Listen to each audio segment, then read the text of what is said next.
नमः नमः शिवाय शिवाय आप आप सभी सभी को। को। आज हम बात करने वाले हैं मंत्र के बारे में। जिस मंत्र की आप साधना कर रहे हैं या जिस मंत्र से आप सिद्धि प्राप्त करना चाहते हैं उसके विषय में। उस मंत्र की ऊर्जा किस प्रकार बनती है और किस प्रकार वो कार्य करती है उसके विषय में हम बात करेंगे। ये एक बहुत ही महत्वपूर्ण जानकारी है, क्योंकि हर कोई आपको ये तो बताएगा कि आपको साधना से पहले इन नियमों का पालन करना चाहिए, आपको ये करना चाहिए, आपको ऐसे ब्रह्मचर्य में रहना बैठना चाहिए, चाहिए। आपको ये करना चाहिए। हम्म, अलग अलग विधियाँ तो सब बताते हैं, पर शुरुआत का जो चरण है, सबसे महत्वपूर्ण जानकारी यही है जिसके विषय में हम आज बात करेंगे। जब हम मंत्र जाप करते हैं, सबसे पहले हमारे पास माला मंत्र होना चाहिए, आसन मंत्र होना चाहिए और गुरु मंत्र होना चाहिए। अब हमारे पास ये तीनों चीज़ है, गुरु का आशीर्वाद भी है, आपके पास मंत्र भी है, सब कुछ है। पर सब कुछ होते हुए भी आप कुछ त्रुटियां हैं जो आप कर बैठते हैं। जैसे कि मंत्र जाप करते करते भी आपको अपने मंत्र पर संदेह होता है। अपनी विद्या जो आप जिस विद्या का आप प्रयोग कर रहे होते हैं, जिस मंत्र का आप जाप कर रहे होते हैं, उस पर आपको विश्वास नहीं होता।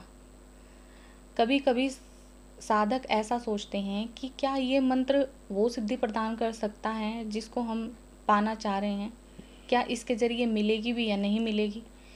कभी कभी साधक सोचते हैं ये मंत्र चेंज कर देते हैं, उसके बाद हमें उस मंत्र से मिल जाएगी।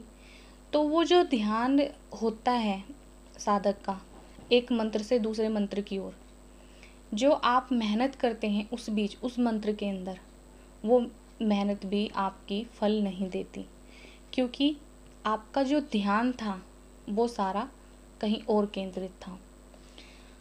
और अक्सर ये भी होता है कि आप मंत्र ले लेते हैं और आपका सारा ध्यान उसके नेगेटिविटी पॉइंट को पकड़ने में लग जाता है। इस मंत्र से मुझे अनुभव नहीं हो रहे हैं, इस मंत्र से ये होना चाहिए था, ये नहीं हो रहा है। मेरे को कुछ लोग सोचते हैं मैंने 1 महीने कर लिया, मेरे को अनुभव नहीं हुआ। कुछ सोचते हैं मैंने 2 कर लिया तब अनुभव नहीं हो रहे। कुछ कुछ को 6 महीने भी हो जाते हैं और 7 भी हो जाते हैं, तब भी यही सोचते हैं हमारे हमारे को अनुभव नहीं हो रहे हैं।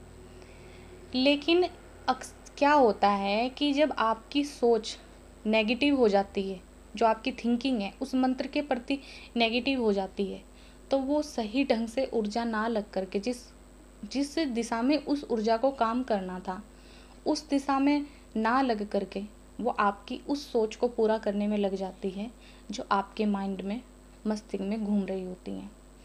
जो नेगेटिव थिंकिंग जो आपकी होती है वो घूम रही माइंड में इधर उधर घूम रही होती है, उसी की दिशा में वो घूमने लगती है और चलने लगती है, कार्य करने लगती है। अब जब आप ये सोचोगे इससे होगा या नहीं, ये तो काम नहीं करेगा, तो वो फिर ऐसा ही होता है, वो काम ही नहीं करता। हालांकि वो ऊर्जा जो आप जप रहे होते हो ऊर्जा बनती है और मंत्र अपना प्रभाव दिखाता है, ऐसा नहीं कि मंत्र अपना प्रभाव नहीं दिखाएगा, लेकिन वो किसी और दिशा में ही प्रभाव दिखाना स्टार्ट कर देता है। तो मैं यही कहना चाहूँगी, ये सबसे पहला पॉइंट है साधना का। उस विद्या पे आप विश्वास करो, अपने गुरु पे विश्वास करो। जिस गुरु ने आपको साधना दी है उस गुरु पे आप विश्वास, अगर उन्होंने बोला है कि इस मंत्र से आपको मिलेगा तो उस मंत्र से आपको मिलेगा, ये विश्वास करना ज़रूरी होता है। क्योंकि आपने मस्तिष्क में जो बात ऐड कर ली, बिठा ली है, वही उसी दिशा में जो आपकी ऊर्जा है मंत्र की, उसी दिशा में कार्य करती है। और मंत्र क्या करता है, जैसे हम स्टार्टिंग में जपते हैं कि लोग सोचते हैं कि हमें सिद्धि प्राप्त नहीं हो रही है, तो मंत्र क्या करता है, उसकी जो ऊर्जा होती है वो पहले हमारे शरीर की जितनी भी मलिनता होती है स्टार्टिंग में, वो उसको क्लीनिंग का काम करती है हमारे शरीर के अंदर। फिर वो धीरे धीरे औरा मंडल की जो ऊर्जा बनती है उसको बनाने लगती है, फिर चक्र एक्टिवेट होने लगते हैं, इस तरह मंत्र प्रभाव करता है, फिर बाद में जाके सिद्धि बनती है।